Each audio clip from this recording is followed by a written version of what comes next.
single family. We do have a couple of those. The portfolio for sale in the block. We do have some rooming houses in there. 4 of them are set up as like 3 of them are set up out of the 6 as room for rent. One's a freaking 12-bedroom, 3-bath. Cash flows that we shoot. Do you manage your own? Luckily, we have just a great property, like somebody that can deal with that caliber of, $450 a month. That's $5 a month. Yeah. How'd you find him? She luckily, we inherited her from the previous seller. She's in one of the houses on this block. Yeah, you just got lucky there. That's her husband's mom, the rest of the block. Yeah. So we bought the properties initially from the mother and inherited her and bought one of her properties too. But she just crash. Yeah. Luckily, I'm acquisition guy, so I just kind of. Yeah. That's my goal. Right now, I manage Oklahoma, but I'm in that price range, so I deal with that. Yeah.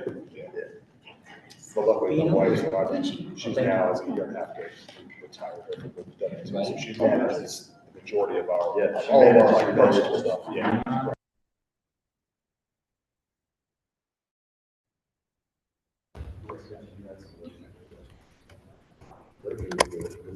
That's all. That's what my wife is. It's a great balance. Yeah. We're a well-oiled machine now. We're just like, especially when she left her W2 gig. Because we had a professional property manager and all of it. But once she came on board, it was like, okay, let's go.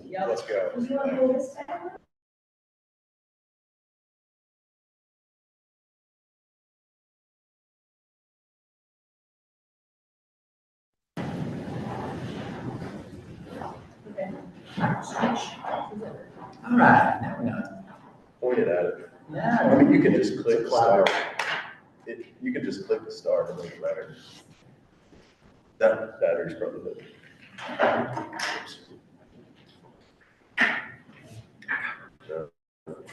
So now, you have you're in sales too, really. Yeah. I'm not sure that's what it's Nice. I used to do security. It wasn't very well. I've worked on a balance on it. Store repair more. Yeah. I worked with more than two. Yeah, no, it's just all of it. But now we're not necessarily sure. We're going to care. Great things. It's all price. Just wait.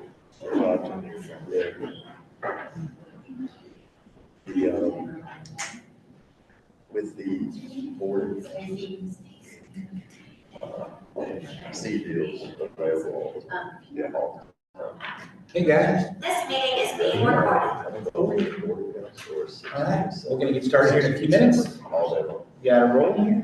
Cash flows there. The headaches, which is not. Give us a few minutes. Well established. We'll get going. Just get started, we'll take a chance on it. Just like go for it. Start and try to do something. Yeah. You're running yourself out. Right, exactly. Yeah.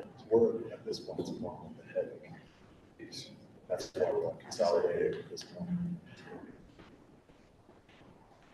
Yeah, they're fine, but they're not steady ace, steady single family, they're like, let alone multiple. Nice 40 and 10 and 20, whatever, that's like a decent. A C plus, that's probably medium C plus. I would take that. I think it would call them. I've got a 12. It's the billions of all the sea properties, the area first. I don't even know how to grade it. Because there's not enough. I reached out to sell your wife on Facebook. But you didn't have listed, I just like, yeah, just help. Yes, We're from. Good to see you. Good to see. Oh, I thought you were calling me over. I am. Give me instructions. So this is Jake. Hey, Jacob, Nice to meet you, Jacob. nice to meet you. It's Jason. I know Jason, yeah. Yep. Whisper around. Yes, oh So yes. she's the, When we get back from our trip, we are. Are you? Yeah, sure. We already have one, but we, yeah. So, Oh, I know she, I saw her. She was looking up at me. We already have the one right now. Oh. we want the opportunity to have some folks in the first properties. Where did it go? Finding some folks. Cool. Yep. You got water? Oh, yeah. Cool, I'm gonna hit the restroom real quick. Got RVs, all come together. It's crazy. Wow. Yeah, it's like, Do you have other kids? I have 1 5-year-old. Oh, so. Well, we actually all had, well, so we got. So the video too.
For posterity's sake.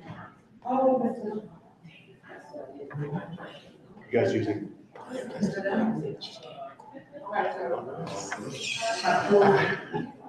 It doesn't matter.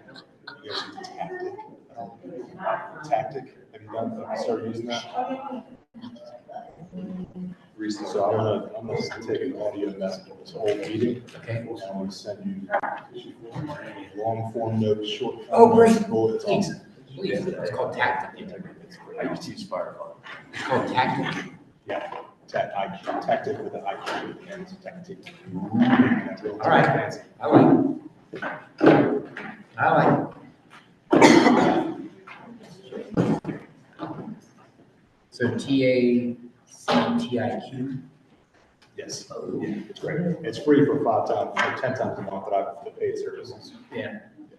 It's kind of like in a bigger population. This is great. I'm gonna help you. Yes. Yeah, no, I know, but I still put people on the whole, the free, whole calculator. Yeah, It works. Oh, you shared that last time. Yeah. It doesn't work. It's enough, like to get people started, because like, the clock is like, you can't.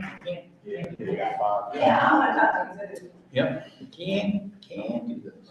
All right, we're gonna give everybody a couple more minutes here. We're a little bit on realtor time, can't help ourselves. All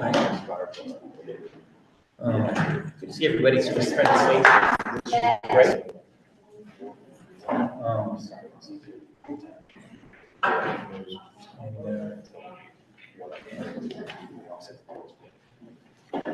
Tom, Chris Pappalardo, thank you all for coming. Mr. Fisher. Grab a spot.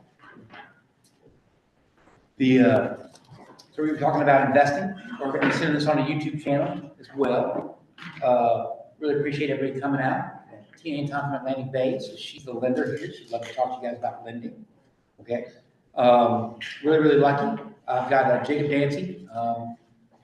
He came up here from Charlotte, his lovely bride Blair, to grace us. And Jason Coleman is also from our office, and both really great investors doing different things. Very different than anything that we've actually talked about before. And just really excited to get rolling with them. Again, we're gonna have this up on YouTube, live YouTube channel, everything's free. The whole goal is to help everybody build and protect wealth, okay? And everything we're gonna be talking about is not the way, these are possible ways, okay? What we love about real estate, it is the fastest and easiest way to build wealth in this country. 80% of all the wealth in this country comes from real estate. And you don't need money to get started. That's one of the things that Jason will be going, okay? But just really excited to have all you guys here. And I'm going to be talking, first I'll introduce Jacob. Now, I've been coaching with you for, I think, 3.5 years. Yeah. So just a few things about Jacob. Now, number one, when we started coaching, he had just gotten a real estate license. And he was from a big town called Wilkes. You may have heard of it, North Carolina. Okay. The big metropolis of Wilkes. But what impressed me most was he wanted, there's no wrong answer to any of this, but he wanted his family to get out of that environment and move to Charlotte, which is impressive on its own. But then he wanted to be a successful agent at that time in Charlotte, knowing nobody. So we started coaching together. His original goal was like, everybody else, I want to get to 6 figures, sell real estate, and then quickly morphed into what he's doing now. So he quickly, him and his bride, they turned being an agent into flipping houses to where now he owns 25 doors. A door is, you could have multifamily with each rental, each unit's a door. So he has 25 doors. They currently have 8 flip projects, like in process. Last year they did 12 flips, netting $450,000. Not bad, right? And the goal is to turn roughly 20 this year and do even more money. Using some of that for them to live their lifestyle, some of it to reinvest in more properties, creating passive income. And this started with him getting his real estate license in 2019, thinking he was going to sell houses in Wilkes, North Carolina. Huh? Street. Hot market. Hot market, right? Right? When we started coaching, how many active listings did they have? Like I think it was 63. 63 active listings. And he's like, hey man, I'm struggling to make it. Well, of course you are, right? So Jake, what am I missing? Anything else I need to mention that we haven't talked about? No, man, you made me look a lot better than I am, so. Well, see, stop that. Yeah. Stop that. It's not true. It's been impressive. It really has. And so the one thing he asked was, this is his area. This is his buy box. Okay, everybody has a buy box. This is the area. Now you may be asking right off the bat, like, well, how come he chose this area in North Carolina? Who wants to guess as to why this is his area of expertise? Now think about it. He's got 8 projects underway right now. Kind of salt and steel. So why would he say this is the area where he can help flip a property or hold a property? Because where he's at. What might be some other reasons? Now, hang on. Let me ask you a question. Jacob, on these 8 flips, are you banging the nails and doing the work? 0. So let me ask you again. So why might he be choosing this as his area to buy in? Less competition. Less competition, love it. So one of the biggest keys to flipping properties is you have to have good workers, good contractors, people you trust to do the work when you're not there. So what he's saying is, guys, I don't care if you give me a great deal in Greensboro, I don't have a contractor, I don't have a handy person, I don't have a person that can go there and do the work. It's not a deal for me because I can't stay at home and be with my 2 little kids and my wife and no work's getting done. See, one of the keys to investing is knowing what you know and knowing what you don't know. So that's why he said, look, I can work anywhere in here. I can get people that can work anywhere in these areas. So, and if you know about a property in those areas, guess what? You now have a business partner in those areas because he'll go, great, let's work together on it. Also, as an investor, you have to think outside the box of, it's not Greensboro. No. You now are about to meet somebody that if it's in Charlotte, if it's in Morganton, it's got an Old Fort, right? If it's in Hickory, Conover, Statesville, you don't have to let go of the deal. Remember I said earlier, in order to invest in real estate, you don't have to have money. The person who finds the deal makes the rules.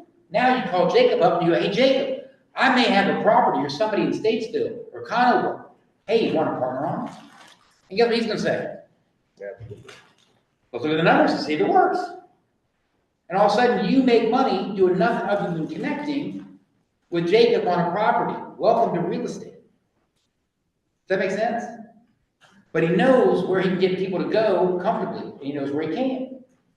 Okay? Now, what's really nice is he's sitting beside Jason Coleman, who, guess what? Jason doesn't work in these areas. Right? Because we believe in growth, right? There's not scarcity. So guess what? They're over there chatting because now, all of a sudden, Jacob might run across the deal and be like, hey, Jason, you want to deal in Winston? You want to deal in Greensboro? Now, Joe, I go, I'm right here. But no, I coach people, right? That's my favorite thing to do, right? My wife does our flips and investing, and he might work with Jason or other people in other areas because the key is knowing the right people, and if you don't know the right people, find them. Ask questions. Right? So this is Bobby. You want to take a picture of that because you want to know if you find something outside of our area, it doesn't mean no. It just means no for you. Pass it on and get paid to do so. Handsome, right? So now I got Jason, right? Went to UNCG. He had a career blow in his face. I don't know if we have time for that fun story. But he bought his first home in rental in 2018, became an agent in 2019. Over the last 5 years, he's built $4.5 million real estate portfolio with 30 doors.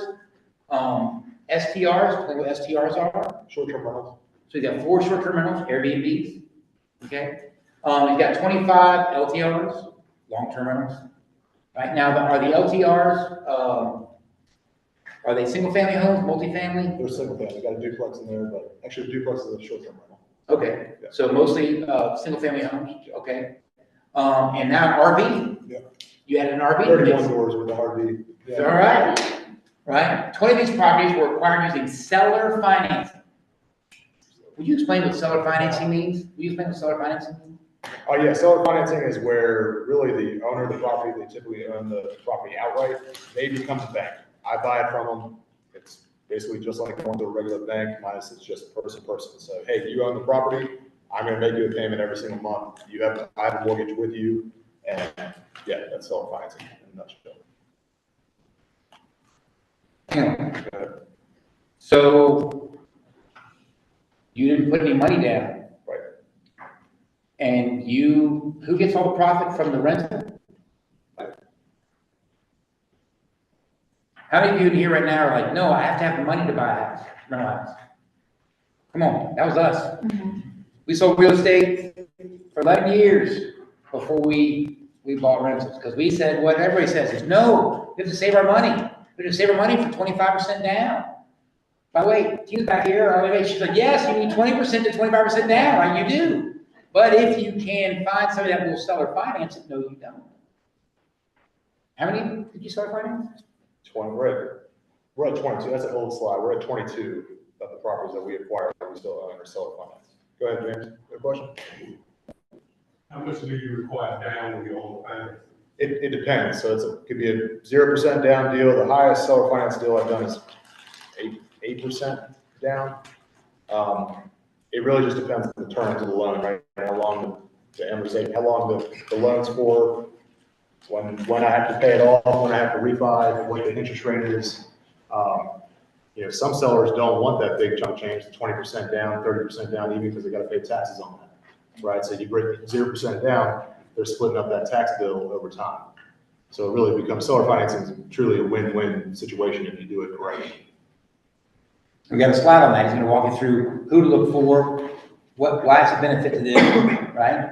That's part of our culture. So, Jacob, we were talking about, you said, man, a lot of problems people have is like, well, what's the difference? What makes it a good rental versus a flip? Right? What makes a good flip? Like, why wouldn't you just, like, always sell it and keep the cash, right? The large amount of cash. What makes it, for both of you, what makes the difference between a flip or what we call a buy and hold? What would be some differences or kind of your criteria? Are we getting into rules later, calculations? Yes, that'll come a little bit. Gotcha. Yeah. So typically what makes a flip a little bit more lucrative than hold is going to be the amount of work that it takes to get the flip livable compared to a rental. So if I'm buying a rental, I want something that's not completely trashed most of the time. Versus a flip, it might be 6 months before somebody can smell the house, if that makes sense. So that's one of the big things for me. He would know a lot more about the rental space though. So what makes a good rental for you? That also depends on your time horizon. If you're just getting started, a decent rental has good cash flow, right? That's a defensive metric. If you have enough cash flow, I'll buy cash flow even in a bad area. But as you grow as an investor, as your net worth grows, you can take a little bit more risk, and you want to buy more of those what I call B class, like nicer houses. The median price point here in Greensboro is around what, $315 now, Luke? So you want to buy as you grow, and this is what we're in the middle of right now. Half our portfolio is that style of house. When we first got started, we're buying little $50,000, $120,000 houses that are cash flowing well, but you have to deal with the tenants are a little bit harder to deal with. You get more vacancy, more turnover. The houses get beat up a little bit more, and then as you progress, at least is what we've done, is you just buy and roll into nicer housing. So when you do quick calculations on to assess deal feasibility, how are you calculating, like, ooh, is this worth flipping? Is this worth jumping in? And you got 8 right now, Sure. right? And My quick for a flip is ARV, so that's after repair value, what it'll be worth when it's fixed up, times 0.7 minus repairs. So short and simple. all right, times 0.7. Yep. All right, so I got a $200,000 Yep. ARV. It's worth $200,000 fixed up. Yep. All right, Just keep it 100, make it simple. all right, 100. Yep. All right, so $100,000 house, and you multiply by 0.7. Yep. So that means now, okay, I'm going to give them $70,000 for it, and then you minus what? Let's say you're gonna have $20,000 in repairs, subtract 20,000. Okay, so now the maximum I offer them is $50,000. 50 grand. Yep. Okay. Jacob, you're in a room full of people who are gonna say, so I know you're gonna say this, so I'll say it for you. How do you know it's 20 grand for repairs? Right? Isn't that what you wanna know? Yeah. At first you don't, to be honest. First 5 houses,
That's a good point.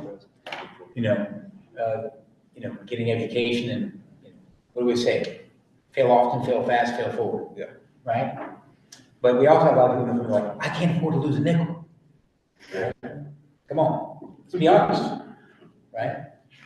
However, what's that worth investment-wise? What's that worth confidence-wise?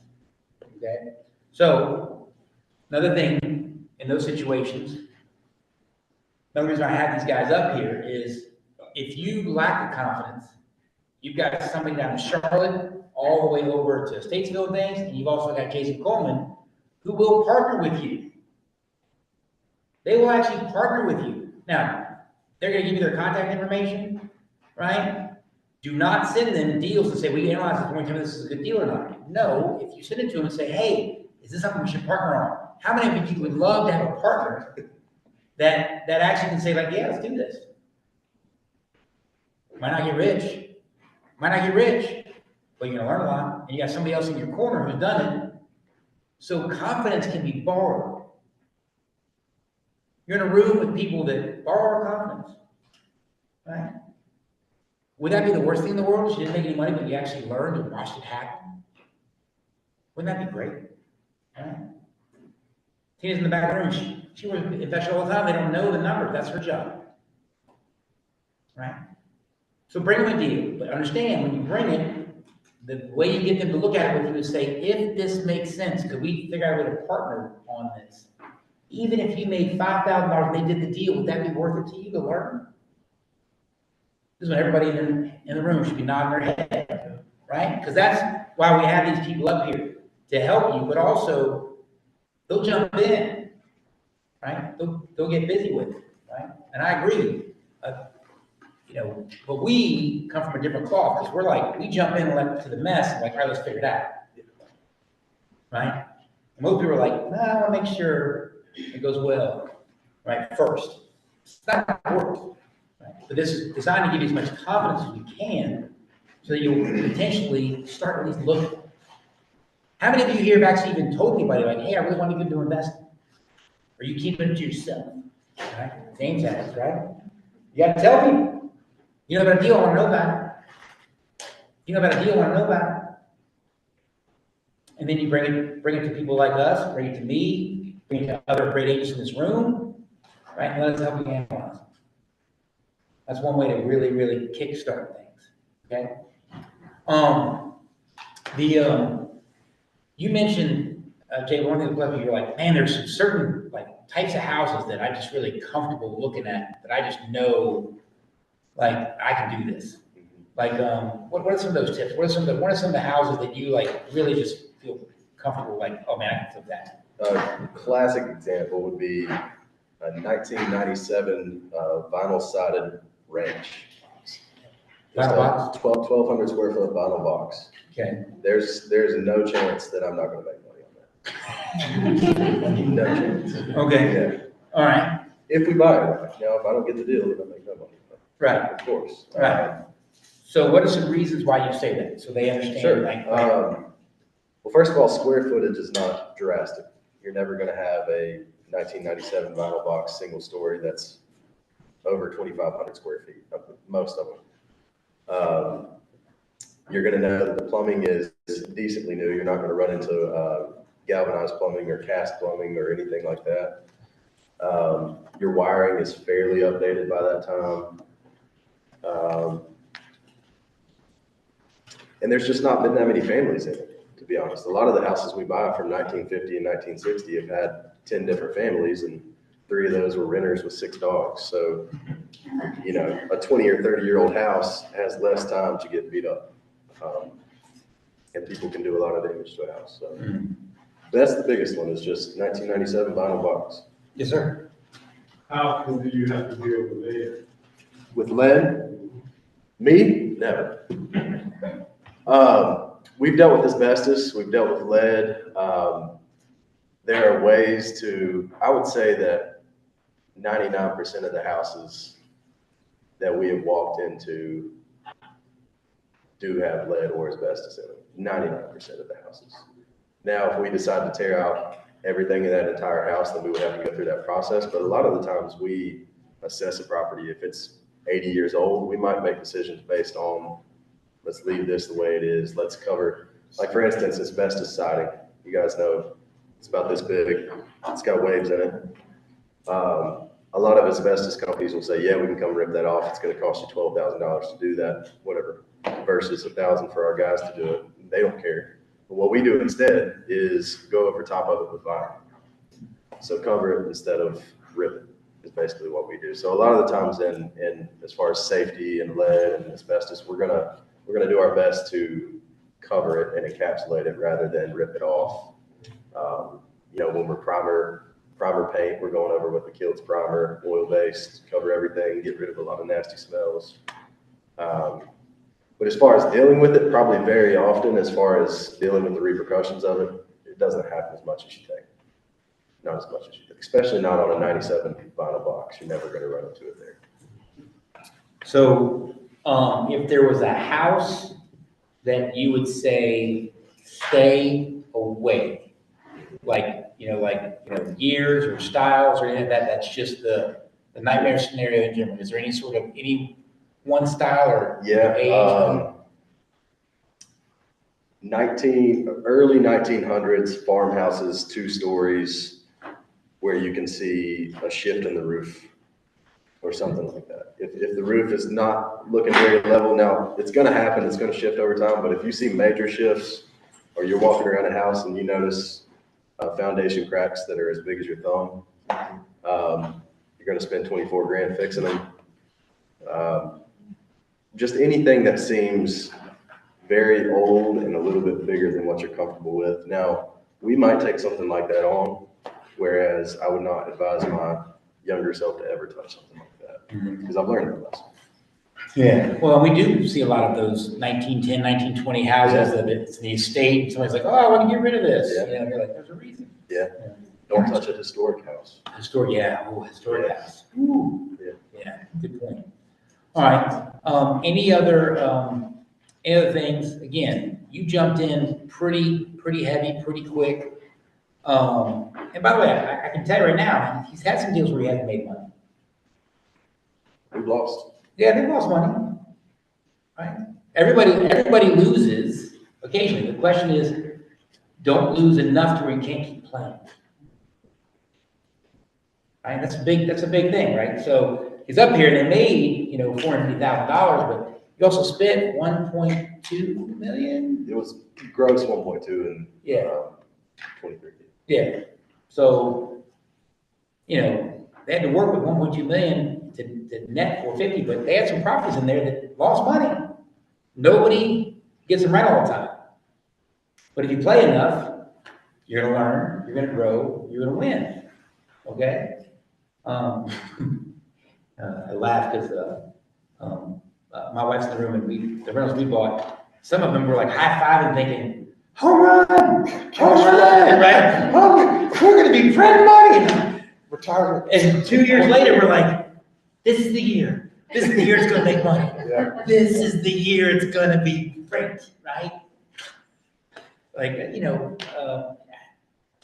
some things just happen, right? But when you keep going, it's a big key. And so what I was going to say, like, yeah, they netted that, but they had some properties they didn't make any money on, right? But they learned a lot, okay?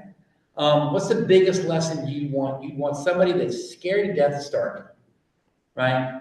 Let's face it, buddy, you moved from Wilkes to Charlotte, knowing nobody, and you've done all this, right? With a wife and 2 small kids, which means they've also done it without sleep, sincerely. So so the excuses are available, right? But yet, they still move forward. So what would you say is the number one thing you tell somebody that's afraid to get started or afraid to do it, or afraid to make a mistake? What would you tell them to do? If you're afraid of mistakes, go to somebody that's not. It costs you nothing to help somebody. And people like me, I've been talking to him, we want to teach.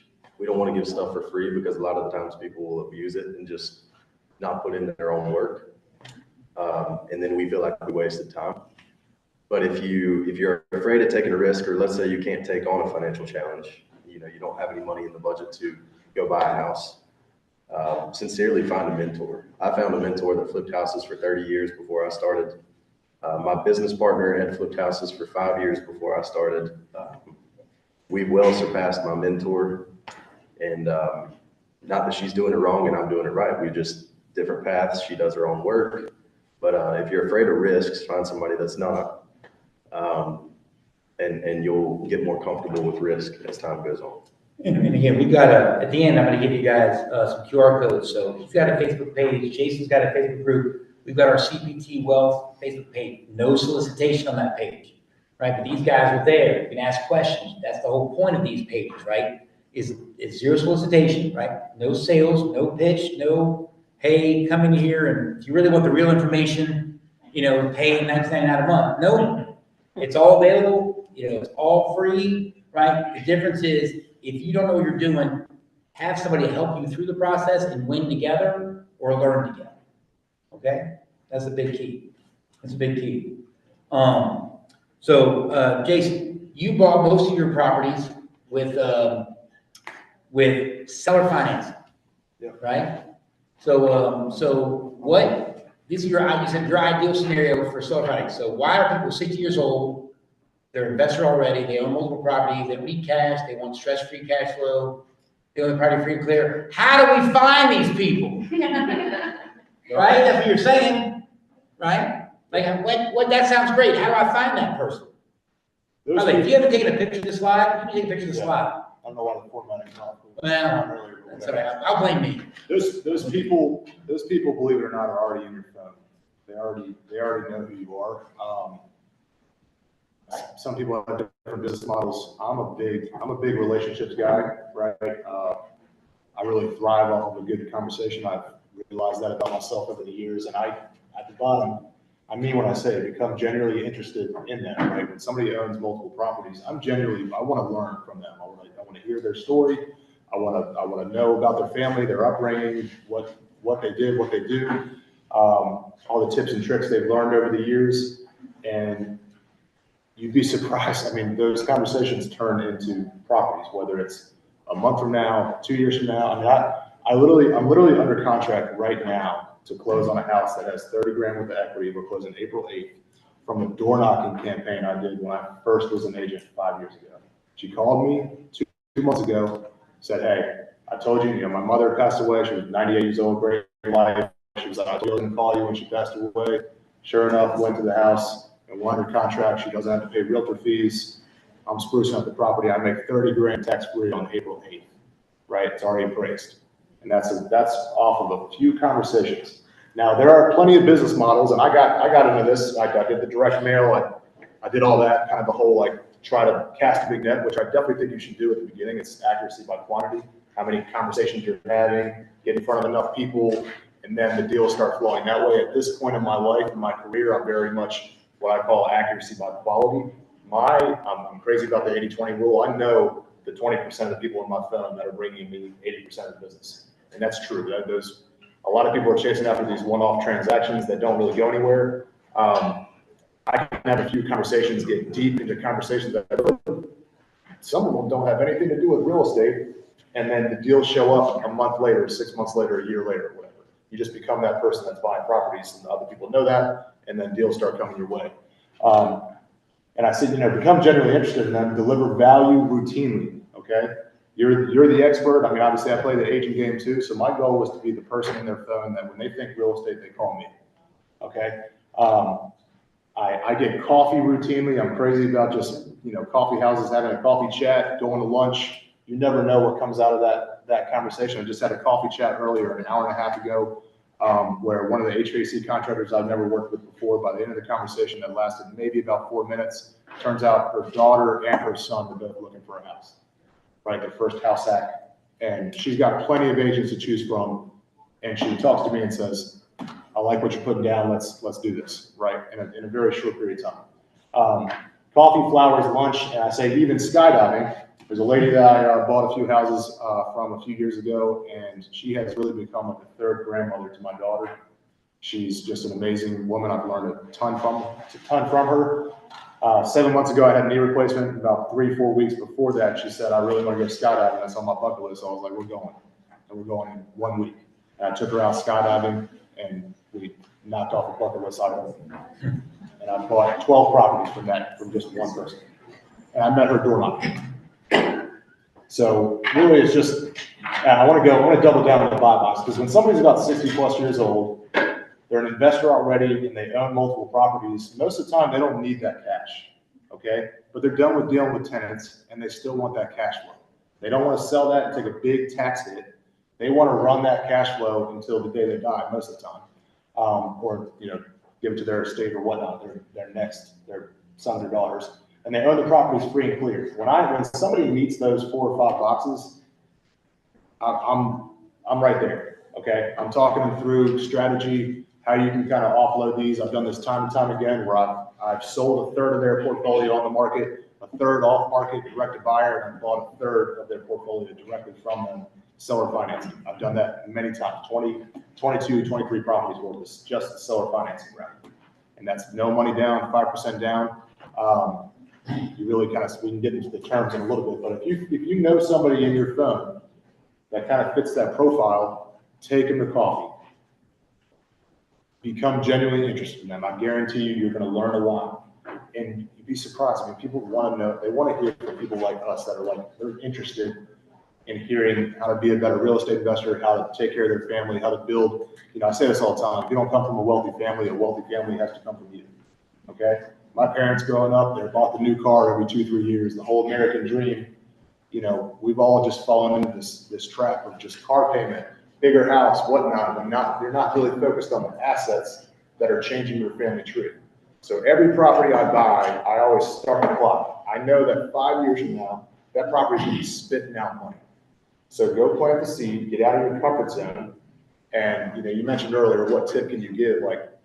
I think it's far more risky to not get started at all.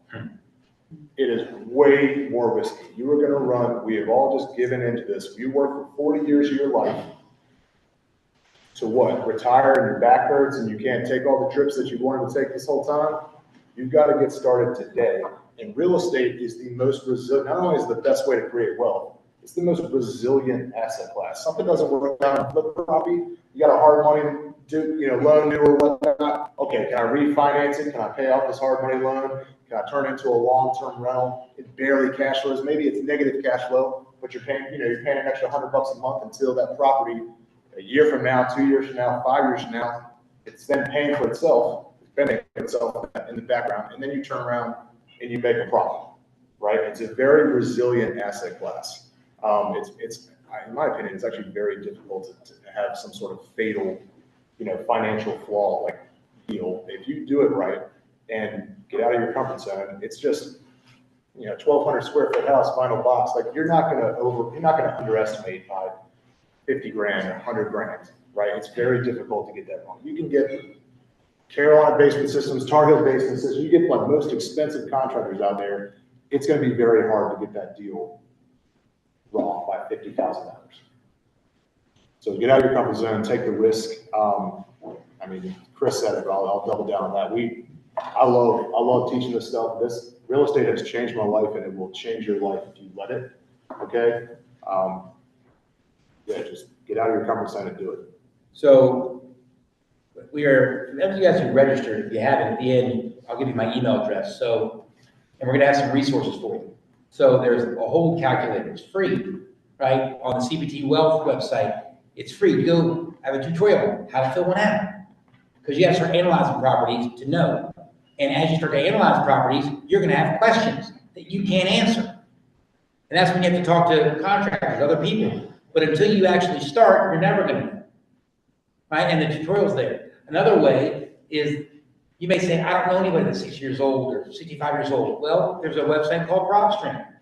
Would you believe you can put all this criteria into a website called PropStream, and it's going to spit out 1,000 names and numbers in the area of people who meet this criteria? We'll give you the website. Now, let's go back to Jacob for a second. Now, Jacob, for a while, we were doing mailers, we were doing all this stuff. And then recently, you guys, you didn't need to do all that stuff, and you've been finding your deals from where? Wholesalers.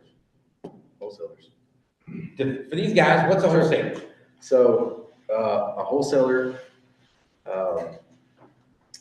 Make sure you work with an attorney that knows what a wholesaler is when you go to closing. Wholesaler basically gets a property under contract, has a piece of paper, comes to me and says, hey, Jacob, I've got this property under contract for 100 grand. For 110, I'll give it to you. Wholesaler walks away with 10 grand. Seller walks away with 100 grand. I walk away with the house. So they never had to spend any money. That could be you. Yeah. That could be any of you here. If you find the deal, you're dealing with honest people who will say, go tie that up and I'll pay you a finder's fee. Because you're getting a reward for the contract. They're paying you for the right to buy the contract to buy the house, not the house specifically. Very, very different. You're paying Dad to buy that contract from them. Move them out of the way to buy that contract, okay? Very, very important thing. Now, I know you've bought places off, and I know both of you have bought places off Facebook Marketplace. Everybody here know what Facebook Marketplace is? So here's the question. If you go look at properties on Facebook Marketplace, would you know it's a deal? What do most of you would say? Nope. So how do they figure out it's a deal? Because you guys are doing it. You're buying from wholesalers, you're buying from Facebook Marketplace.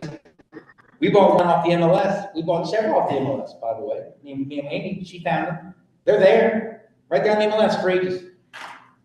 Okay? But the question is, how do you know it's a deal? So how would you tell them to figure out if it's a deal or not? Right? A lot of the time, one thing we've done time and time again is you find these little 2-bedroom, 1-bath houses that are 1,200, 1,300 square feet, and I can easily add a third bedroom on here, right?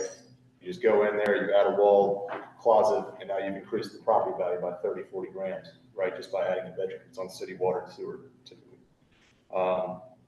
You know, on Facebook, if it even looks close to a deal, I'm big on just setting the appointment. Let's get in front of them, right? And, you know, who's to know, and I don't know how many times that's been like, hey, this doesn't work out, but hey, I've got this friend that's selling their house, right? Build that connection, become that person that knows about real estate to that person, and they refer you to somebody else. You know, you can go into like the 1% rule or whatnot if it's a deal, like it's a $100,000 house and you can rent out for $1,000 a month.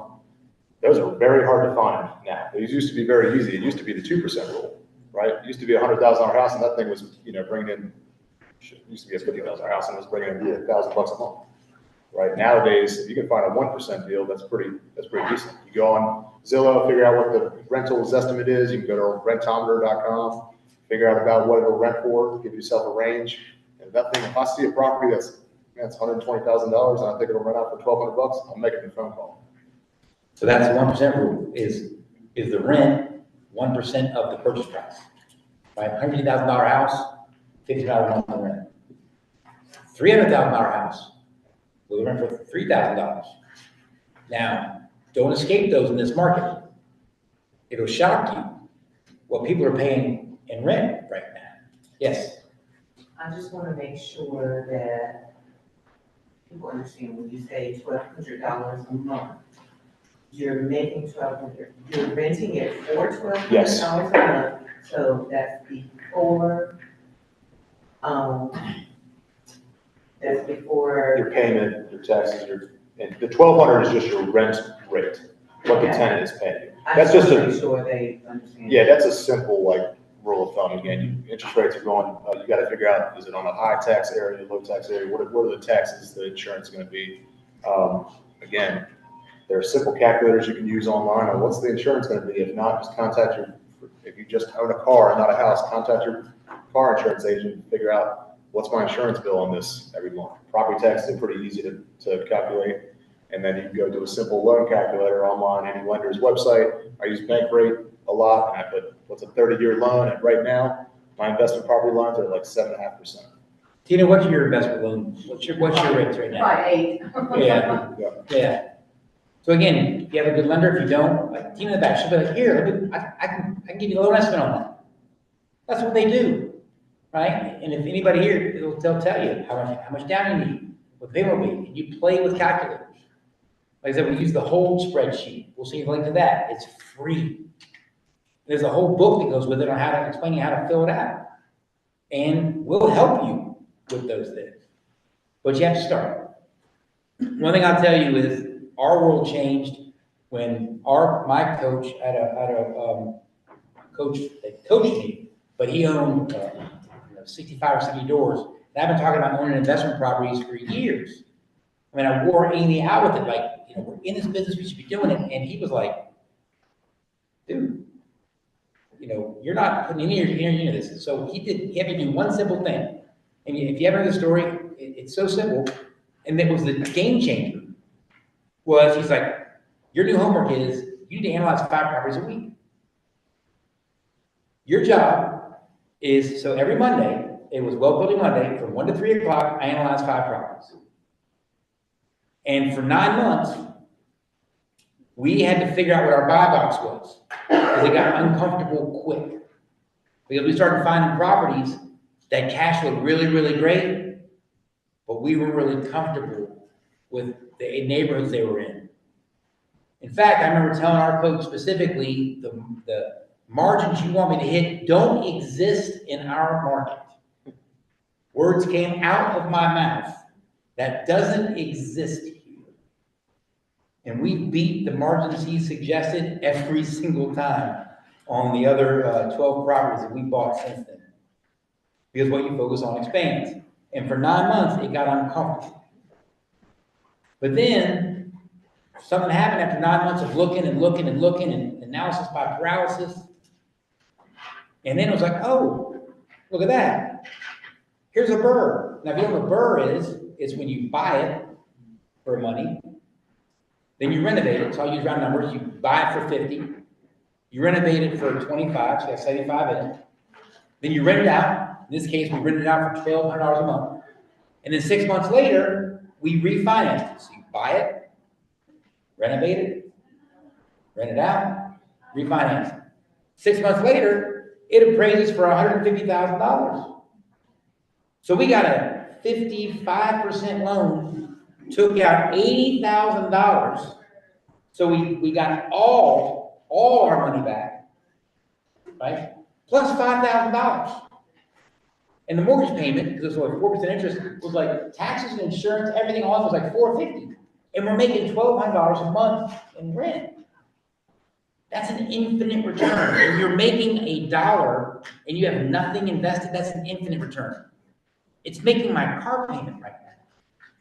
Luke in the back, I challenged him, he wanted to buy a new van, he was mad because he'd been tracking his net worth. There's something else we're gonna tell you to track your net worth, that'll piss you off. You wanna get pissed off, track your net worth. Every month, just track what you're worth every month, and you will quickly understand appreciating assets versus depreciating assets, and which ones to buy, right? Because when you buy a car, you see it go down every month, right? You buy that new pair of sneakers or whatever it is that you're interested in, or the watch, or just whatever it is. You see the money disappear, and also your net worth goes down, right? So I remember Luke in the back, he was hacked off because he needed to buy a van, and he knew his net worth was gonna go down. So we challenged him. What if we take that same $20,000, but buy an investment property, and have that property make the car payment? That clicked for him. That was enough of anger and irritation for him to go, no, no, and that clicked for him. For me, it was, analyze 5 properties a day to finally just get comfortable enough to just take the lead, right? And after 9 months, and all of a sudden, we bought properties that have a ton of equity in 21 and 22 and 23 in this greatest market of all time, where there was no deals we had, everybody's paying above asking. We bought 4 burr properties. Everything we bought has at least 20 to 30% equity, right? Just because we were able to analyze it. So I just wanted you to know, like these guys are no different. I'm no different. And I'm maybe, they own more properties than I do. Okay? But you just gotta start. And you gotta analyze properties to figure out if they're a deal. And if you're not willing to analyze properties, then you gotta talk to guys like us and be like, is this a deal? And just understand that we look at it, be respectful, be like, okay, let's go do this. Right? And here's why, here's how. Does that make sense? Now, one of the questions I had was, look, at a hot market, do you really stick to the 0.7% rule? Mhm. Yep. I find them every day. Yep. And the 1% rule, to be honest with you. Yeah. All of mine did it. Okay. and let me double down on this, when you do your calculations, it's not personal with the seller. Like seller, man, I would love to give you that number that you want, right? But this thing, it doesn't make any money. And my spreadsheet here, my calculations show I can only offer this amount. It's not personal. I would love to get you that. But the numbers don't lie. What do you want to do, right? You want to put it on the market for 6 months at that number and never get a deal and still be in the same situation? Or do you want to move forward with a number that makes sense? All right, it's not personal. You get emotionally attached to it. I have in the past, and that's when stuff goes wrong. Did you have a question? Excuse me, hi. Yeah. So I know I'm a bit late. My apologies. I have a few questions, but let me just stick to maybe two. The rental estimate, I'm curious about it. When you say like, for example, $3,000 for rental estimate, is it for each room in the house, or is it just? Most of the time, a long-term rental, it's the whole house is renting out for $3,000 a month. I do have a few rooming houses, like boarding houses, that are rented by the room at $500 per door. That's a whole different conversation. I wouldn't recommend really anybody to get into that game on your first deal. Okay, and my other question is, so I know that whenever like you're gonna purchase a property, we're always told like FHA loans and, you know, all those other loans. But what about investor loans? What about like DSCR, DSCR hard loans. loans and stuff like that? Like, So look right behind you. Yeah. This is Tina. She's with Atlantic Bay, and she's gonna walk you through all the options. Okay? Because we're not lenders, and those all exist. So there's seller financing, there's lots of them, but there are loans as much as 97%, right, owner occupant, right, down, well, actually, there's even 100% USDA. There's 100% loans, there's first-time home buyer credits where you get $18,000 home buyer, there's a lot, but we'll connect you with her because in every state's different. We got some people in here from Pennsylvania and stuff, but that's one of, so my point is this. Always go to the person who knows, and in this room, if you don't ask us, we're gonna say, let's get you to Tina, let's get you to a lender, let's get you that person, because you need to learn those things. Because when you go to fill out a spreadsheet and analyzing a property, you gotta put in an interest rate. You gotta put in a down payment. You gotta put in what the after rehab value is. You gotta put in how much it's gonna need repairs. And the first time you do your analysis, I remember the very first one I didn't get done in the 2 hours I set aside when I did one. I didn't get done. Like 2 hours, I was like, I'm not even halfway through this thing. Now I can do it in 10 minutes. Now we can look, actually, I just look online and go, no. I can do it in 5 or 10 minutes because I do it in my head. For the very first time, the first few weeks, I didn't analyze 5. It was just like getting through it. But you have the right people to go to. You can call management companies and ask them. Send them a property and say, how much would you rent this out for? Yeah. They'll tell you, right? But be respectful. If you send it to them, then use them if you get it. You can ask us. There's rentometer.com. But mainly management companies in a local area are going to be the key. They're more trustworthy, okay? Zestimates and Renometer in our area can be suspect, okay? But a local management company, they're gonna know, right? They're gonna know. And by the way, we've got a template. If you ask us about rentals, we got a template of like 10 management companies in the area that we'll send you. Just ask. We're like, here you go, right? Here's all these places. Call them, ask. Next question. I want to double down, because you mentioned FHA are like 3.5% down, 5% down. If I knew what I know now, I would have bought a house with 5% down every year, filled it up with roommates, lived in it for a year, saved up my money for the next down payment, done it again and again and again, starting at 18 years old. Right? That is one of the easiest ways to get started, is buy a house, go to a lender, go to Tina. Hey, what am I qualified for? Don't go to that max amount that you're qualified for. Cut it down a little bit, something that you know you can afford without roommates. But you buy a 3-bed, 2-bath house and you get 2 roommates that are paying for the majority of your mortgage. Save up all that money that you would have been spending on rent. Buy another house the next year. You'd be surprised. You just snowball that. I don't know how many clients. This is one of the most rewarding things about the agent side of my business. When somebody does not own any real estate, they get out of their comfort zone, they go out and they buy their first property, and they come to me a year later and they're like, let's do this again. I love that feeling personally, and you just set a ripple effect in somebody else's world. And it really is one of the most It's one of the easiest ways to just become wealthy in this country. Yeah, it's called the Ben Franklin rule. So Ben Franklin, founding father, actually invented the amortization schedule. The schedule that we all follow, where you pay most of the interest the first 5 to 7 years, he invented it. And he's the guy who told everybody, go buy a new house every 2 years, get a primary mortgage on it, rent it out, and then guess what? The rent that you make on the other property, Tina gets to take off and can possibly even show as income. So that all of a sudden that debt on your sheet becomes an asset. And the rent can become income. Can actually help you qualify for another mortgage. If you can save up enough to do it at least once. We were all taught, right? We all taught the golden rule, buy a house. And then when you can afford to buy the next house, sell that one, use the equity, and buy the bigger house. That's a lie.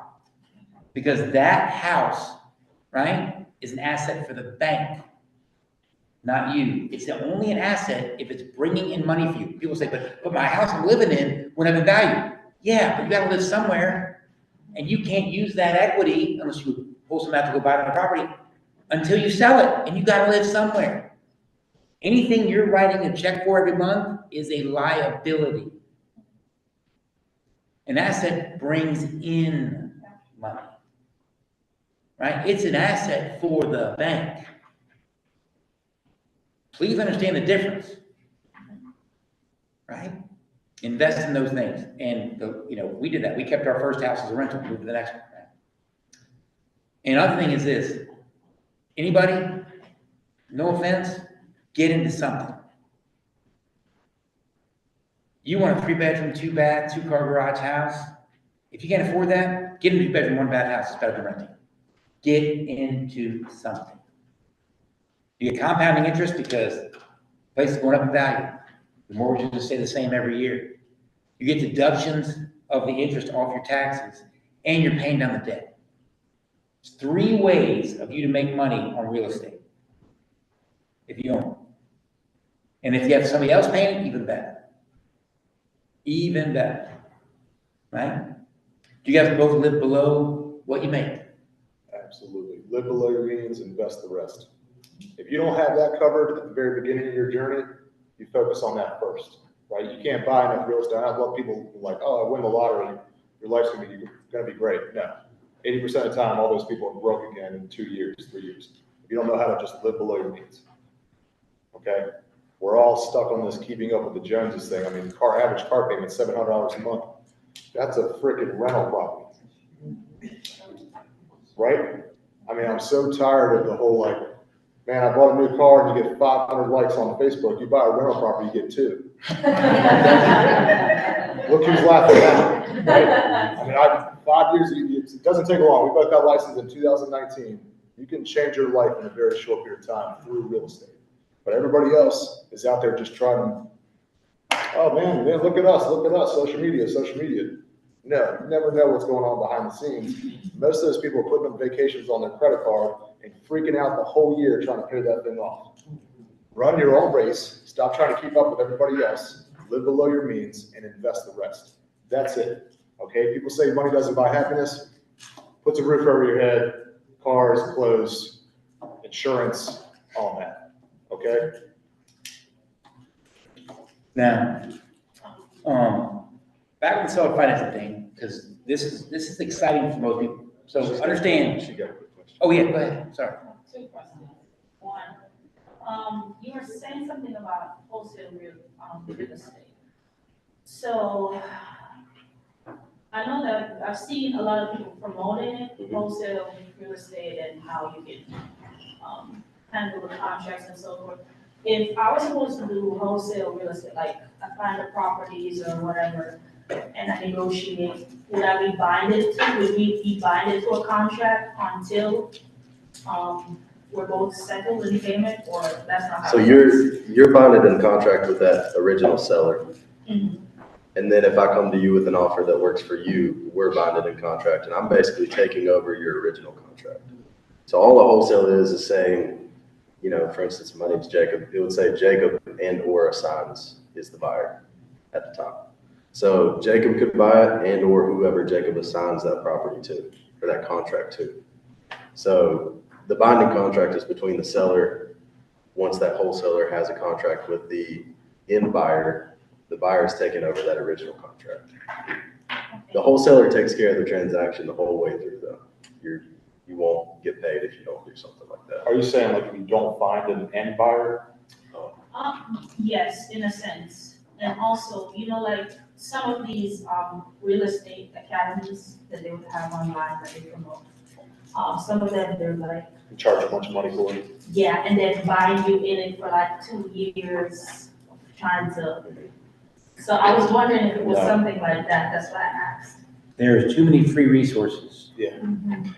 There are too many. When they get by, like, go to our stuff, like, we'll send you there's too many free resources available for that to be necessary. Yeah, I mean, between up here, I mean, I'm looking around the room, there's so many amazing agents and people who do real estate in this room. You throw a rock and see good people and be like, I'll help you invest or look at a property. Get it behind you. No, just find a mentor, somebody will help you, or just bring a property. And it's like, is this a deal or not? Wholesale, you can go look up on Facebook, wholesale groups, there's tons of them. But again, I'll go back to join the groups. There are gonna be properties in there, but are you then gonna take the time to analyze them to know if they're doing it? You're gonna miss them at first, because a lot of times, if they're good, they're gone, right? And that's how you get better at it. You don't need a 2-year class for that. Go ahead. And another thing, you mentioned something very vital, which I think a lot of people don't get. Turning a liability into an asset. A lot of people, they buy a car just to flaunt, flex for the media, but you can actually like turn it in an asset by renting it out. So I was gonna ask about that, but also if like as an investor, right, you're starting your business, you have your LLC and all that good stuff.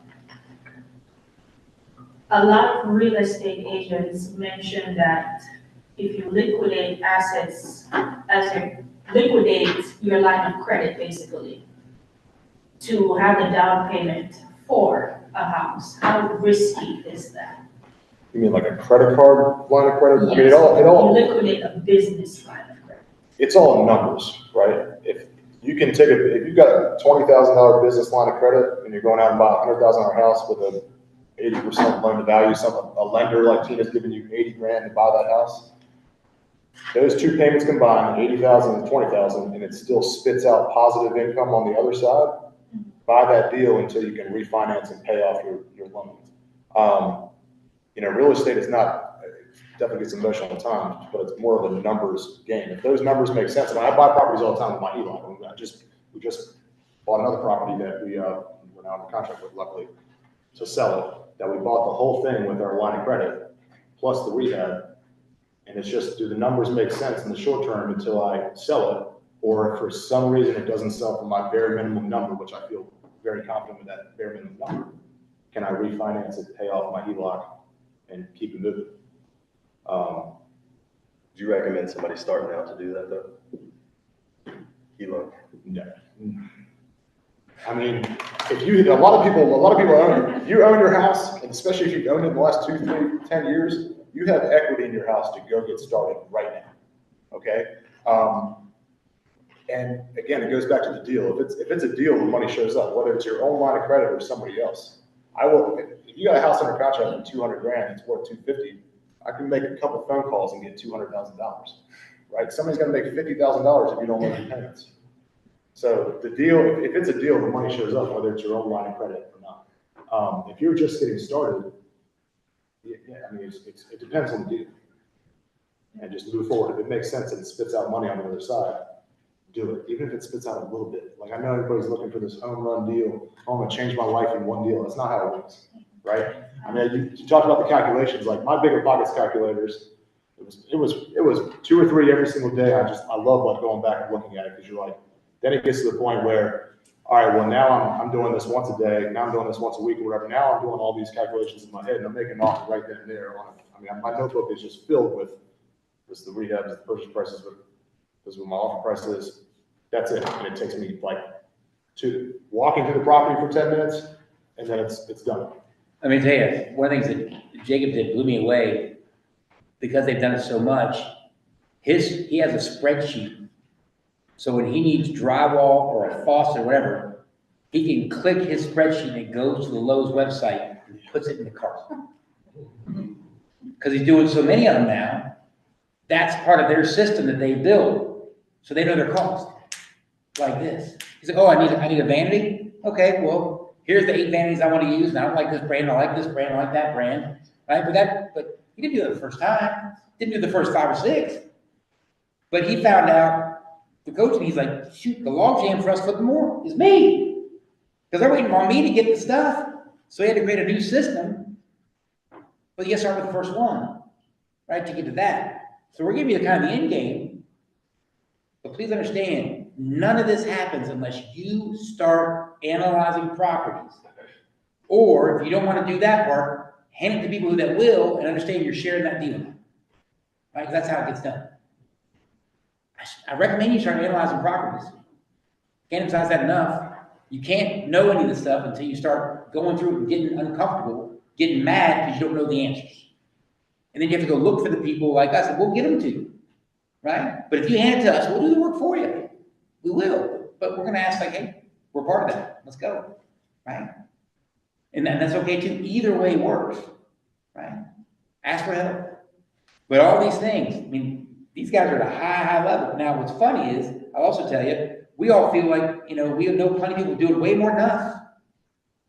Like, we feel like, oh, we have so much to learn. And we do. We always will. Right? But, I mean, impressive systems. It doesn't matter if you don't analyze a problem. It's got to start there. Right? And the tools are there. And we'll email them to you. They're free. But you got to do them. Right? Now, I want to get through a couple things because I want to talk about some more solar financing, and we'll get more questions. So, Jason, you sent this up here. You said, okay, this is a cash versus on market versus solar finance. Yeah, so again, I'm an agent, and this really is my business model in a nutshell, right? At every listing appointment, unless it's some $500,000, $600,000 luxury house that I don't really want to buy as a rental property anyway, I offer that seller my cash price versus what I feel confident this house will sell on the market. If it doesn't sell for this number on the market, I'll sell my side for free.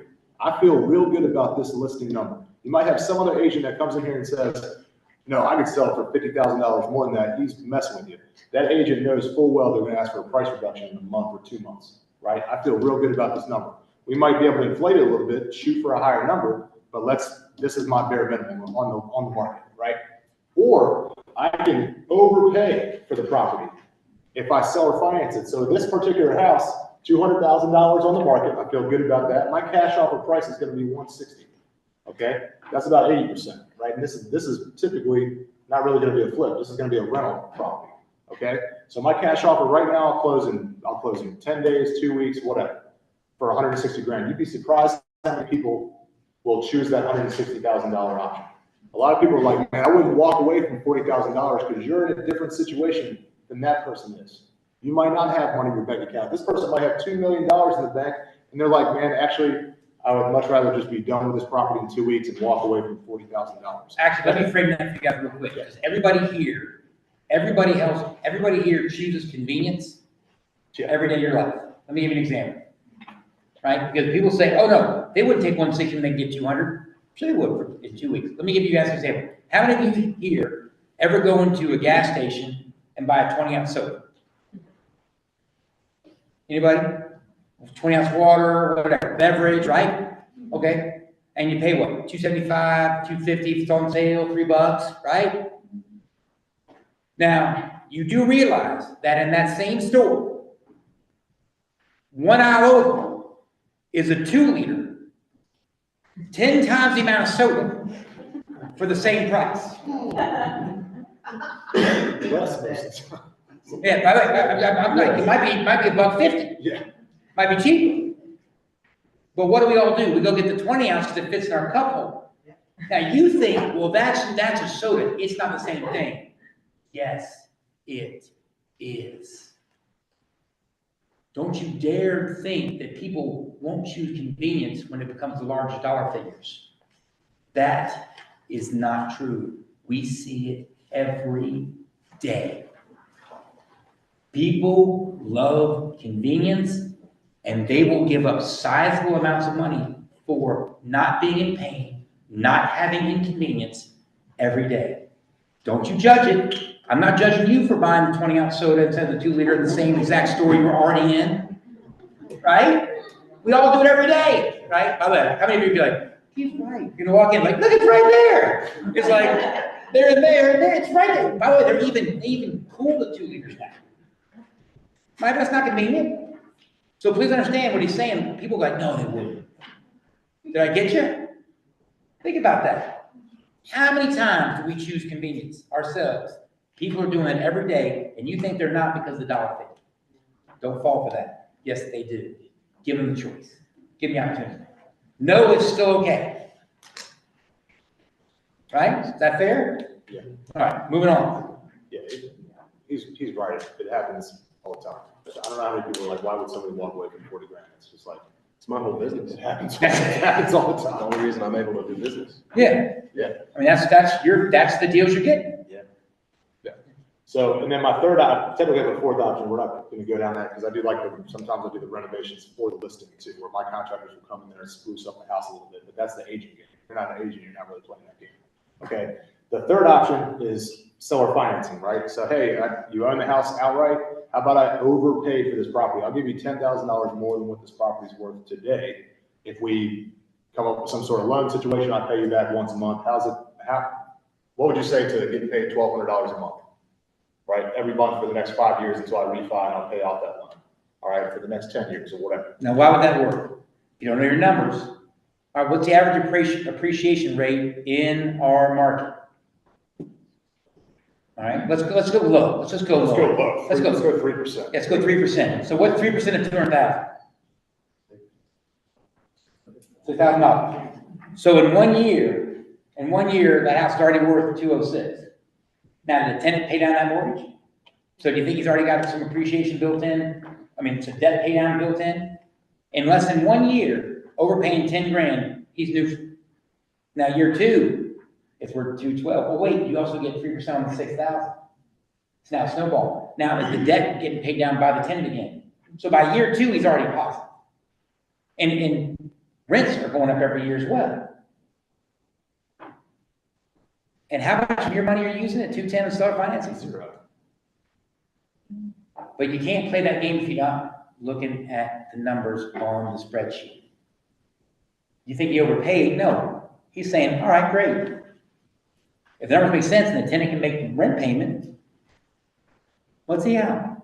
Time. It's not going to get rich quick. It's not a lottery ticket. But that's why that can work. Does that make sense? I'll pay $50,000 over the price on that property if it's a 0% interest rate for the next 5 years, right? So higher purchase price, lower interest rate. Lower purchase price, higher interest rate. Okay? When you do a seller finance deal, the interest that seller is making is taxable. Okay? So we got a lot of deals that are 0% deals, right? Where I basically have to hold them for the next, yeah, you're upside down day 1, but I won't be 5 years from now. I'll be way in the positive, okay? And I paid no money in interest over that time. A lot of times I put down there at the bottom, current rent versus market rent. This happens all the freaking time, especially on seller finance deals. Hey, they're a landlord. They haven't bumped up the rent on this tenant 5, 10, 15 years, right? We bought a house 6, 7 months ago where she was getting paid $725 a month in rent. I could do nothing to that property and it's $1,200 a month in market rent. How about I pay you $750 a month and you never have to worry about this property again? She's like, wait, you're going to pay me $25 more and I never have to worry about this property again? Yes, right? That's a 40-year note at 3% interest, 3.98% interest. I go in there, technically that one's an Airbnb now, but I could have rented that as a long-term rental and it would have been great. No money back, okay? And I pay her off that loan in 5 years. Which by that time, it's already worth more than I could refi it today and still not have any money in the deal. Okay, 3% is very conservative, especially in the triad market. Okay, that's why I go back to the resilience of real estate in general. I mean, again, we're on the up, but even, let's say the market, you buy that property today and the market tanks by 50%, okay? One, what are the chances of that? All right, this is the worst case scenario. What are the rents? Can the rent still cover that mortgage payment plus a few $100? Yes, that property is paying for itself in the background. Your intention wasn't to flip that property and sell it in a year anyway. You were gonna let this property ride for another 5, 10, 15 years. Does anybody think that property is gonna be worth less money in 10, 15 years? No. No. So when you do an offer of seller finance, do you do like a due diligence period or do you do like a week closing? How do you handle It really depends, right? If they're motivated, then I'll close in dates. I'll close by Friday, right? If it's a deal and they want out, okay? Seller financing is way more of a relationship. It takes a little bit more time, right? I don't know how many people call me about my portfolio. I get all the calls and texts. Hey, would you seller finance this house over a text message? And I don't know who this person is, and they're asking, you can get your total purchase price. No, it's a relationship business. You got to build that rapport. Do what you say you're going to do.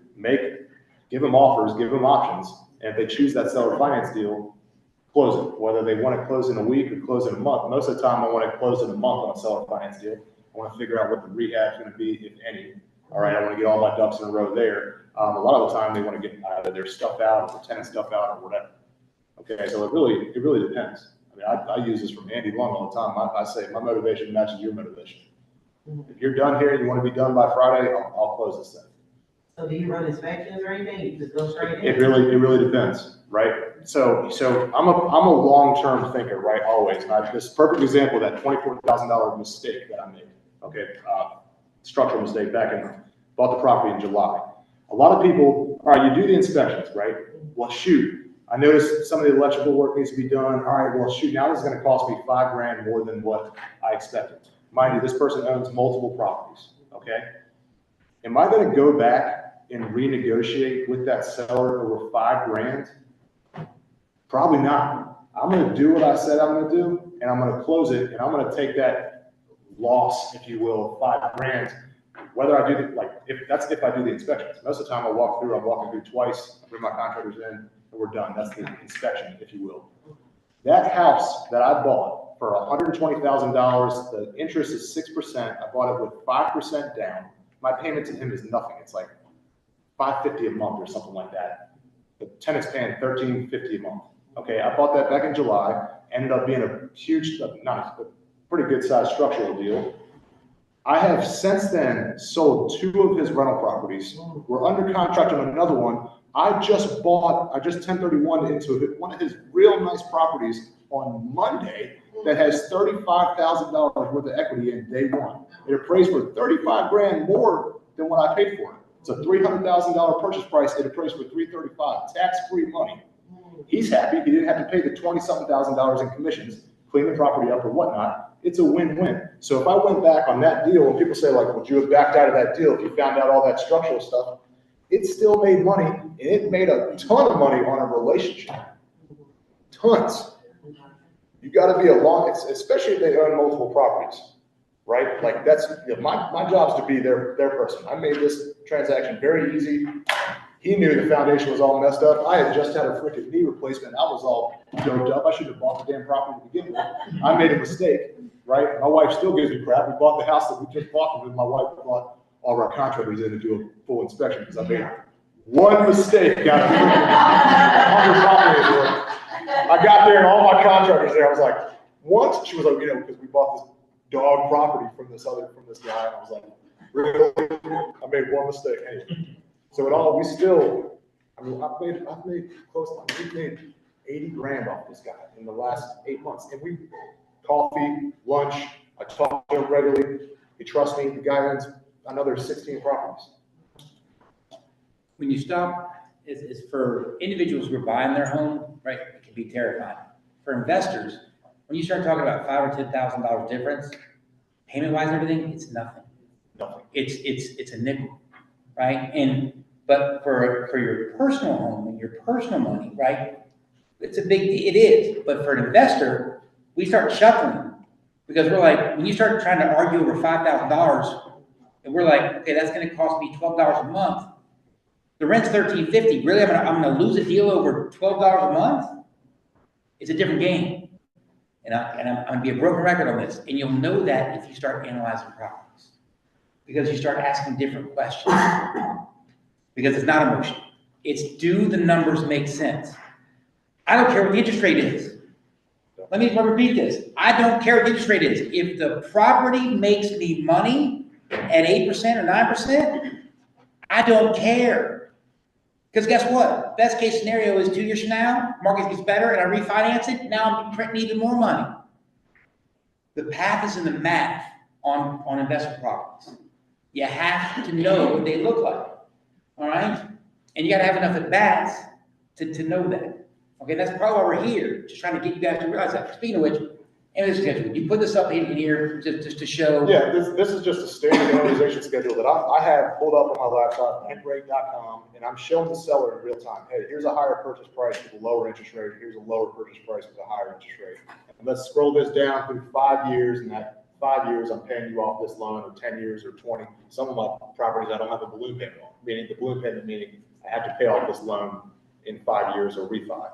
So I pull this up right there while I'm talking to them, saying, hey, we do some sort of seller financing, this is what we're looking at. How does an extra, what's my payment, $750 a month sound, right? Especially, I mean, there are so many people in your phone that you've got a friend or family member that are sitting on some long-lost relative's house that's sitting there vacant doing nothing right now. Hey, how about I buy that property from you? I don't really have any money, but how about I buy it from you for $500 a month, $1,000 a month, right? And partner with somebody like us that's going to come in and bring the $40,000, $50,000 worth of rehab to renovate that property. You keep paying your friend, your family member, or whatever, and then 6 months later, you refi, pay me off, get me out of the deal. I make interest, and then now you've got a real rental property that you got for free. The return is infinite, and that's, you snowball wealth. That's it. That's it. You get started with one deal, and you snowball off of that deal. And then there's even a standard seller financing addendum that we can use in North Carolina. Yeah, Did you guys know we have a standard seller financing addendum? You can attach to any deal. It's just one sheet of paper, and the deal terms are written on this one sheet of paper. You can do this on a regular standard offer and put on additional provisions. You can write that number 3 line in there and says, hey, by the 5th of the month, starting December 1st, 2021, first payment equals $1169.27. First interest payment equals $1,025.21. First principal payment is $144, whatever. You lay out the deal right there. It's one sheet of paper. Don't overthink it. Okay? If you don't have this form, it doesn't matter. Hey, we're seller financing $100,000 at 8% interest. I'm paying this amount off in 5 years. The amortization schedule is recorded. It comes with all your loan docs, but even if you don't have a regular lender, this is seller financing. The attorney prints out an amortization schedule, and then you make those payments once a month until you buy their next property. Now, Keep going. Oh, we're supposed to delete these. that's right, it's okay. So, look, we got a lot more stuff, okay? But, this is Jacob's Facebook group. This is Jason's. That's our CPT Wealth, where we've got spreadsheets, videos on how to analyze properties, all that stuff. This video will live there, right? We're also going to be emailing all you guys prop streaming, Renometer, management companies, all these little nuggets and things that you can choose to use. But we want to challenge you. You spend an hour and a half with us. We're going to stay around and answer a few questions. What are you going to do differently tomorrow that you're not doing today? I was that guy. I had a really smart library. I had a shelf in my house that was worth $10 million. Because I read all the books, but I never took the actions. So what's an action you're going to take if this is something you really want to do? Is it, drive to Charlotte, take it to coffee? No, I'm serious. Or take these guys out. Email me. You want some coaching? Go sign up on these websites. Look at investment properties. Go to CPT Wealth. Go to listen to the When They Give podcast. Ask good questions. We got Jim's back. I got some amazing agents here. I've got a great lender back here. Ask questions. Be curious, but do something different. I don't know what it is. Read a book about it, but just get into some sort of action. Because like I said, we talked about it for years and years and years and years and years until we got into action. Okay? So again, if you guys could tell everybody like, all right, what's one action you would take? What would you do? What would you do? Yeah.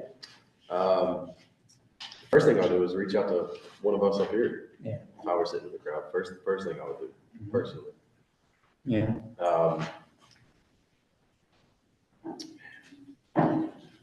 It's a lot, right? There's too much to do, honestly.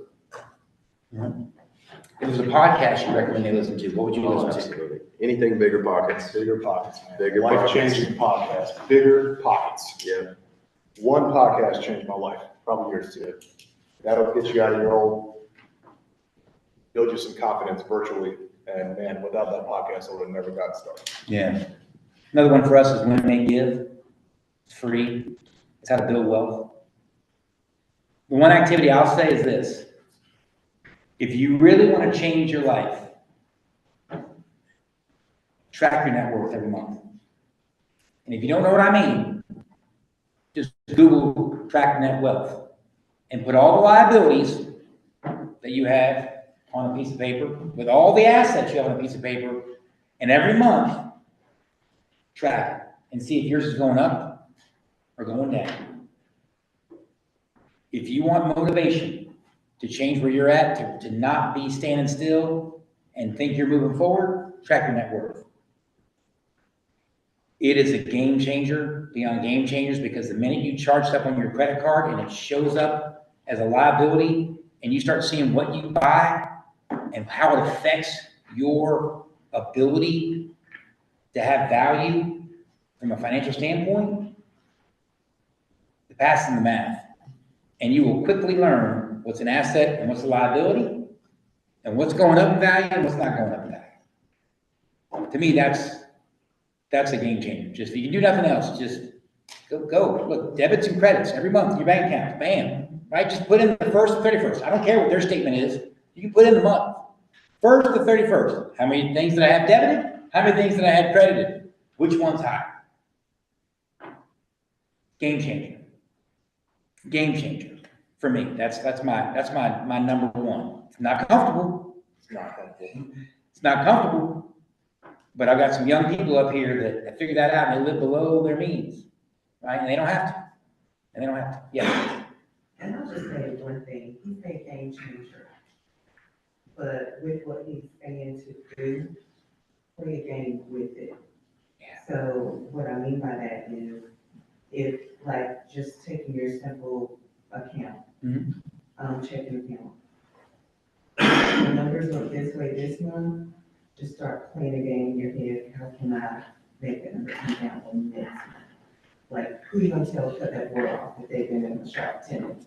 Who you gonna tell don't use dry, take the stuff off possible? You know, just little things like that. Oh, yeah. Just make a big difference. And once I started playing the game to see, okay, let me see how much this goes down the next month. Just the littlest thing. It was like, yes, I did. Okay, let me see if I can bring it down next month. That just started being a game to me, and now it's just like a game every month. It's a game. It's fun. It's fun when you start running that way. What would you say? What's your one thing you tell people to do? I could double down on that, but that Rich Dad Poor Dad, if you haven't read that book, that was a game-changing book for me, just assets over liabilities. And you're right. So my wife and I, it became a game. I remember being very scared of putting $20 a month in our share builder account at the time. That's E-Trade now. And when that went down to $15, I remember just, oh God, I'm losing all the money, $20 a month. Okay, can I do $50 a month? Okay, all right, can I do $100 a month? Now, real estate, this is saving up for the down payment, right? Can I save $200 a month? What can I tweak, right? We really invested until it hurts. I said that a lot, like we really lived below our means. Okay, people love to say the rule of thumb, save 5% of your income, 10% of your income, you'll be set to retire. Whose rule is that, right? Right? That's the rule that was made up to work for the next 40 or 50 years of your life, and then you die, right? That's it. That's the rule. And what you're living on is not life by design. Right. That's you eating ramen Yeah. and mac and cheese, praying you don't get sick. That's I don't go on vacation. I'm like, that's you sitting on a rocking chair in your front porch, not doing much. Right. That is not versus building an asset foundation that then gets to a point where you can't spend that money. Yeah. No. Right? No, No. you really, it becomes a game, and then that's, like I said, if you don't have your financial house in order, you're gonna have some really tough conversations. I mean, my life has changed in a very short period of time. My friend group has changed in a very short period of time. Those are the very uncomfortable conversations you're gonna have, right? When my friends were out drinking and smoking all their money every single weekend, like I was doing at the time, okay? I lost those people, right? Lost them, right? Because your world starts getting better, you start realizing you're the average of the 5 people you hang out with the most, okay? If all your friends are broke, you're broke too, okay? And wealthy people, I mean, I don't think I've ever met a wealthy person that doesn't want to, they'll tell you how it goes down.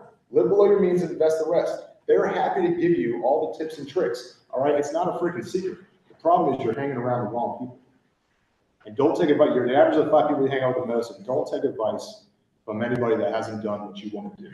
My mother-in-law is still trying to figure out what happens if none of the tenants pay rent, right? She's trying to protect me. She's trying to protect her daughter, right? She doesn't understand what she's doing. So I love my mother-in-law. She's amazing, but she doesn't know. She doesn't know, all right? She's living a different world, different life. And you just have to dig deep and figure out what that end goal is and what you want your life to look like. It is still, I mean, especially now, this day and age. I mean, I mentioned this to the college child. I think about this all the time. I would never trade places with my dad and what he had to do to get by, or what my grandfather had to do, or what my great-grandfather had to do, okay? In my opinion, that's the definition of progress. We all have a supercomputer in our pocket that we've never had access to except for the last 10, 15 years, all right? There's a way to build your net worth with just your phone, your laptop, the connections, that the people that you already have. You already have the tools. They're free tools everywhere you look, okay? You just have to go out there and dig deep and make those, at the time, fairly drastic changes in your life. And then it gets to a point where, I mean, what was it Jim Rohn that says, like your first million is damn near impossible, your second million is inevitable.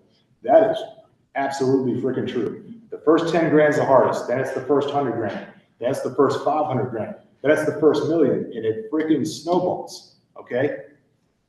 And you have to carry that on. A lot of people talk about generational wealth. My parents are broke. I grew up, plywood floors, no HVAC. They have the new car every 2-3 years. A lot of people think, it's generational wealth and then it's just perpetual. No, you have to teach that to your kids. The chance of my daughter keeping our wealth is like 65%, 70%. The chance of her kids keeping that wealth is like 20%, 30%. You have to keep that going, okay? Be intentional about your spending, be intentional about your investing.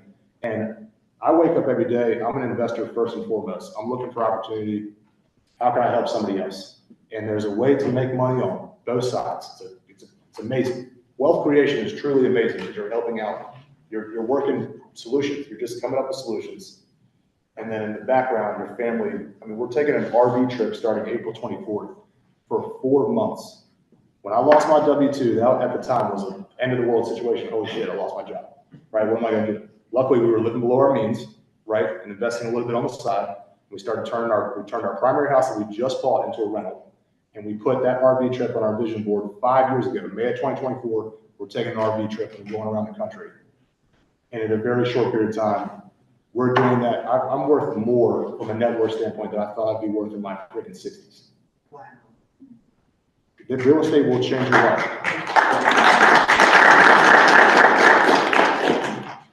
I'm not passionate about this at all. I know, right? So I want to give a big thanks. Jacob came up here from Charlotte with his bride, Blair. They have 2 little kids at home, and he took time out. Jason took time out. So Tina Anton with Landon Bay is our lender. If you have questions for her about financing, loans, anything, we're going to be sending out. The recording of this will be on YouTube. I'm going to let these guys answer a few questions. You guys just come up, just chat with them, ask what you want. All right, everybody's been sitting for a long time. We're gonna take a break. We got some water for the other there. We're gonna keep doing these, guys.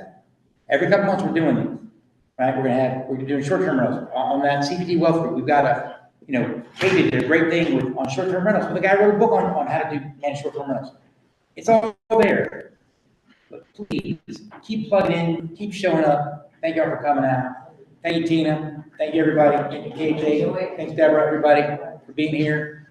Come on up and ask them questions you want. Otherwise, we're all night.